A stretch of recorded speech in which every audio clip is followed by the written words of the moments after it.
ఎదురు లేదు బెదురు లేదు కుమ్మూర్ల గ్రామస్తులకు.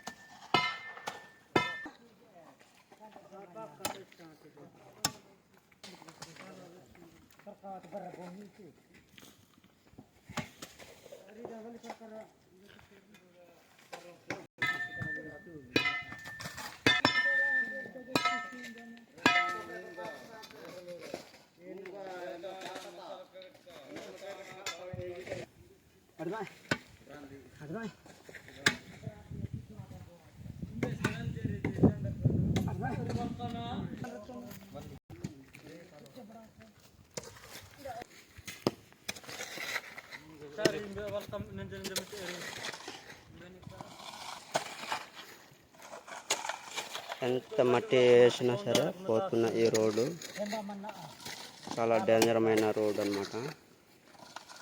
గ్రామంలో ఇదే పెద్ద బడా మలుపు అన్నమాట. మీరు చూస్తున్నారు, ఏంటోనే ఎప్పుడు ప్రమాదకరంగా ఉంటుంది, కానీ ఎవరికి ఏ హాని జరగకపోవడం ఇది దేవుని కృప వలనే.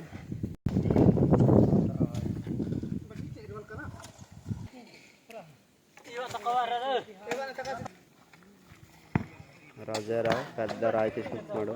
దాంతోపాటు ఎంత ఇలాంటి రాయలు వేసినా సరే కింద ఈ యొక్క రోడ్డు మలుపు చేసినప్పుడు ఈ రాళ్ళన్నీ కిందకి దొర్లించడం వల్ల పెద్ద ప్రమాదం ఏర్పడింది. ఇక్కడ ఇవే రాయలు ఈ పెడుతున్న గట్టులోనే పెట్టునిన ఈ రాళ్ళు మొత్తం కిందకి దొర్లించడం వల్ల పెద్ద ప్రమాదకరంగా మారింది.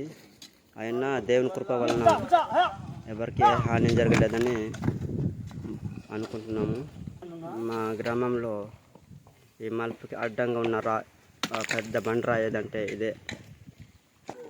ఈ యొక్క మలుపు బాగుండాలంటే ఈ యొక్క బండరాయిని తొలగిస్తే తప్ప ఇక్కడ ఉన్న అన్ని రాళ్ళన్నీ తీసి పారిస్తేనే ఈ రాళ్ళన్నీ ఈ యొక్క గట్టులను పేర్చి మరి పెట్టుకుంటే తప్ప ఒక మార్పు బాగుపడదని అందరు భావిస్తూ ఉన్నారు. కానీ గవర్నమెంట్ ఈ విధంగా సహాయ చర్యలు చేపట్టడం లేదని అందరూ ఆందోళన చెందుతున్నారు.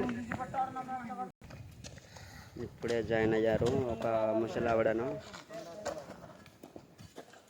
ఈ ప్రదేశం అంతా చాలా కఠినమైనది. గతంలో ఇక్కడ రాళ్ళు దొరిలించినవి కూడా ఉన్నాయి. నేను త్వరలో అవి ఫేస్బుక్లో ఉన్నవి, అవి నా ఐడిలో చూడగలరు. చూసిన తర్వాత నేను ఇక్కడ కూడా మీకు అప్లోడ్ చేయగలను. ఈ ప్రాంతం అంతా నర్సీపట్నం, దీనికి సమీపంలోనే ఉందన్నమాట. గ్రామాలు చూడవచ్చు మీరు. మన వాళ్ళు ఎంత కష్టపడ్డా సరే ఇది రాళ్ళన్నీ పేర్చిన సరే ఈ మలుపు యొక్క సమస్య తీరడం లేదు. ఎవరైనా మీలో ఆఫీసర్స్ ఉంటే దీని విధంగా గమనించగలరు.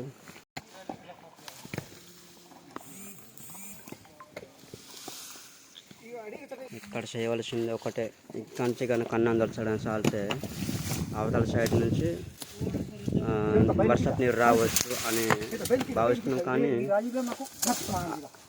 జరగడం లేదు. ఇందాక నేను షూట్ చేసిన దాంట్లో ఇదే. దీని నుంచి కన్నం వేయగలిగితే ఈ రాళ్ళు తీసి అవతల నుంచి నీరు పారే ఒక కాలువ తవ్వడానికి అవుద్ది అనమాట. అంటూ ఈ కాలువ నుంచి రావాలి నీళ్ళు. ఈ కాలువ నుంచి వెళ్ళగలిగితే తప్ప ఈ రోడ్డు బాగుపడదని భావిస్తున్నాం.